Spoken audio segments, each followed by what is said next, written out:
sirada la bolimafɛn minnu bɛ yen ani minɛn minnu bɛ sirada la olu k'a bɛɛ ta ka taa n'a ye delili t'a la négociation t'a la parce que jour J de bi délai dira 48 heures minisiriso min ka baara ɲɛsinnen don baara bɛnnen don tani ka segin ani siraba ka ko sariyaw ma ani olu ka baara yɔrɔ bolofara dɔ bɛ n'o ye ANASER ye ani polisi ani seturi mɔgɔw bɛɛ de kɛlen don k'u bolo fara ɲɔgɔn kan ka na walasa ka se ka nin ko ninnu ka a bila sen kan aw yɛrɛ ɲɛ b'a la ayiwa an bɛ min fɔ maliyɛnw ye dɔrɔn bɛɛ k'i cogo dɔn k'i jogo yɛlɛma n'a fɔra min kana kɛ u kan'o kɛ ɲɛ b'a la banbagaci walew b'u banbagaci wale mɔgɔw b'u profiter ni ɲɔgɔnnaw de fɛ ka tiɲɛniw kɛ mobiliw jɔlen tigi t'u la a ka taa ni san ye gidɔrɔn da la ten k'a dabila walasa sira yɛrɛ a bɛ se ka fɛrɛ cogo min na bolimafɛnw bɛ se ka tɛmɛ cogo min na u sago la ka sɔrɔ sira ma koro voilà ni tun ye video kunkurunin ye nin tun ye Bamakɔ kɔnɔna ye mobiliw minnu jɔlen don sirabaw la sa olu o gɛlɛya mun tun bɛ yen minisiri ale kɔni ye baara daminɛ kunu fala ye ko n'i ka mobili t'a la i bɛ taa GMS de la sa dɛ sinon ko i bɛ taa ye sariya de bɛ gosi boli kan o mais ne b'a dɔn nin mobili caman tigi tɛ taa nɔfɛ o ni mobili jɔlen mɛnna san 1 san 2 san 5 o t'o kɛlen nɛgɛ ye wa ayiwa ko degun n'a ta bɛɛ maaw n'o ye denmisɛnninw ye minnu kɔni bɛ ka t'u ka sɛbɛnw da polisi ani sapeur pompier la k'u b'u sɔn dɛ su ani tile u kɔni fana wulilen don k'u jɔ yaasa u bɛ se ka ta cogo min denmisɛnnin caman bɛ yen olu y'a yira sa k'a fɔ ko u tɛna na nimisɔngoya sogoninko y'an yɛrɛ an ye dɔw ye u kɔni jɔlen don arana cɛw fɔlɔ n'o y'a sɔrɔ a ko kun ɲɛnabɔlen tɛ kosɛbɛ zen yɛlɛma caman donna a la dɛ fala ye n'i bɛ taa bila sisan i bɛ jɛ ni jɔli ye dɛ fɔlɔ maaw kun kɛlen don ka taa yɔrɔ fa tewu fan bɛɛ lajɛlen fɛ u y'olu fana bɛɛ lajɛlen wuli ka bɔ yen ka yɔrɔ dégager olu yɛrɛ est-ce que mobili wuli ma daminɛ olu ka yɔrɔ in na parce que mobili fɛn fɛn tun b'a kɛrɛfɛ u y'a bɛɛ bɔ yen pewu donc sisan denmisɛnninw kɔni u wulilen don k'u jɔ sabula u yɛrɛ bɛ fɛ sa baara in a ka kɛ ka ɲɛ wa n ye min kɔlɔsi yɛlɛma fana donna a la parce que a ka teli sisan fɔlɔ a kun ka suma ja u bɛɛ kun ye fɛrɛ de ye a ko teliyalen don sisan dɛ fala ye u y'anw baati k'anw bɔ Asimi ka kubu la o ma kɛ problème ye u tilara k'anw di Bamakɔ ma Bamakɔ ka 4 kanw na tuguni anw bɔcogo juguyara kubu in na dɛ an kɛra 4 nan ye Bamakɔ ye 4 ani fu de kɛ Segu la o kɛra Segu bɔcogo ye CNT sini ale ni Kulukoro bɛ ɲɔgɔn sɔrɔ final la Mamadu Konate la premier ministre Shogel a ko ɲɛmaya bɛ ale bolo aya an denkɛ n'o ye Burama Dumbuya ye n'a bɛ Kanadakaw fɛ yen fala ye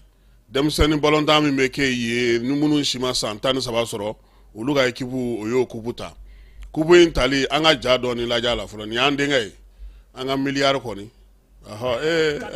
fala ye sɔɔni anw bɛ bɔ a ka tɔn na o. Aujourd'hui avec ce qu'on a accompli pour la main on va continuer le travail qu'on a commencé. Je vais appeler Wassim Bourama. C'est la flèche de l'équipe. C'est un des joueurs de base, il est avec moi depuis 4-5 ans. J'espère qu'aujourd'hui, avec ce qu'on a accompli pour la main, on va continuer le travail qu'on a commencé.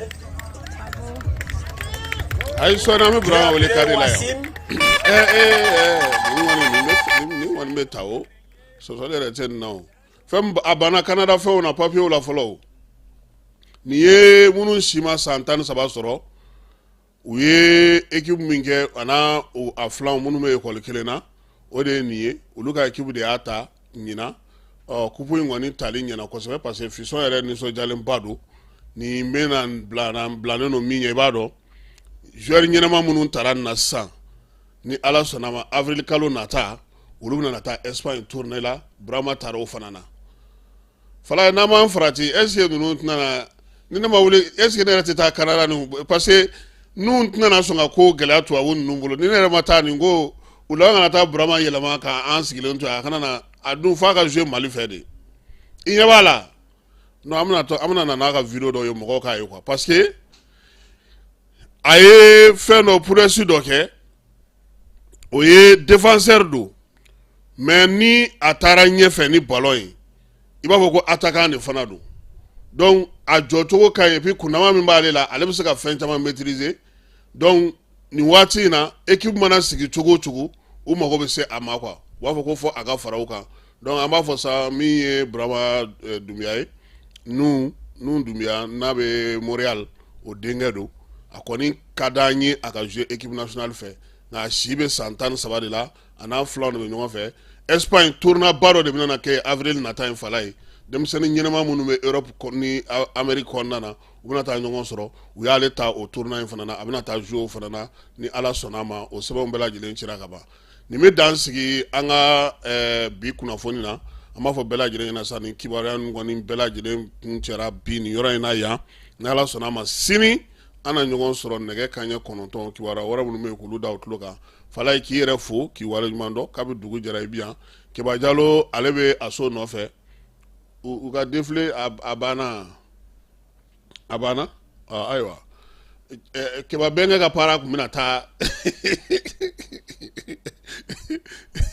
Keba Bɛnkɛ ka para kun da dɔ boli banna koyi fiɲɛ de y'a ta a k'an bɛn sini ni Ala sɔnna a ma